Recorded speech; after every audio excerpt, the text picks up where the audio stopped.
बिहार के इंसान का पैसा बर्बाद होता है जमीन खरीदने में और शादी ब्याह करने में, समझ आ गया कि नहीं आ गया? इसी में उसका कुल संपत्ति बर्बाद हो जाता है, जमीन खरीदने में। आप विश्वास नहीं करेंगे, बिहार में गिद्ध बैठे हैं, गिद्ध। शादी ब्याह का समय आता है तो जमीन को खरीदने वाले गिद्ध इंतजार में बैठे रहते हैं कि अच्छा उनके यहाँ 4 बेटी है, इनके 3 बेटी है, या बेच तो क्या करेंगे? बेचेंगे। अब उनका ब्याह लगन पड़ा है, शादी फिक्स हो गई है, अब मजबूरी में है, अब मजबूरी में 10 लाख की जमीन वो 8 लाख में बेचेंगे। आई खरीद के वो 8 लाख वाला जमीन वो 15 लाख में बेचेगा। उनके पास टाइम नहीं है, गिद्ध बैठे हैं सब। दहेज इतनी और पटा चीज हो गई है, समझ में आ गया कि नहीं आ गया? यहाँ पे तुम लोग के पापा को ऐसा क्यों लगता है कि सरकारी ये दुल्हा तुम लोग का जीवन पार लगा सकता है? देखो, एक अच्छा इंसान होना चाहिए, चाहे वो सरकारी नौकरी में रहे या प्राइवेट नौकरी में। एक अच्छा इंसान अगर आपको सूखी रोटी खिलाएगा ना, आप इज्जत से खाइएगा।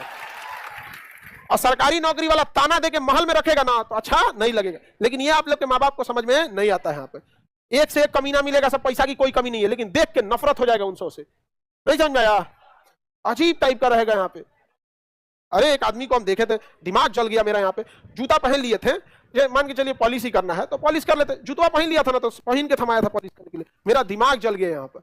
हमसे अगर आप भी करा लीजिए, हम उससे ले लिए, जो पॉलिश करने वाला था हम उससे ले लिए और हम अपना कर लिए।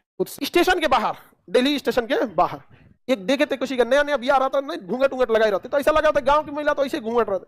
और उसके हस्बैंड का जूता का फीता खुल गया था और वो चोट्टा बनवा रहा था और बैठ के बांध भी रही थी। अच्छा, उसकी क्या ही गलती है? उसकी मजबूरी है कि उसको खाना पीना, पैसा, कपड़ा लत्ता सब चीज के लिए उसी पे आश्रित होना, और जूता का फीता बनवा रहा था। सही बताया ना, मन किया ना मिथुन चक्रवर्ती की तरह मारे धार से, दो से कसम से बता रहे थे। किसी की इज्जत को डुबा के, स्वाभिमान को तार तार करके कैसे रह सकता है कोई यहाँ पर? इन्हीं सबके घर में जब बीमारी आएगी, धन दौलत खत्म होगा, तो कहेगा सर कोनो करा दिया है टोना जादू, काला जादू। नहीं रे चोट्टा, तुम अपने घर की लक्ष्मी से जूता बनवा रहा है, तुम जिंदा है, यही बहुत बड़ी बात है।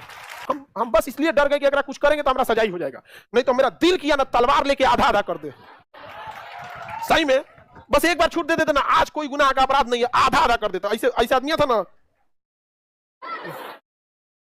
एकदम मार के जरासंध जैसे था ना। इतना कमीना आदमी दुनिया में है यहाँ पर।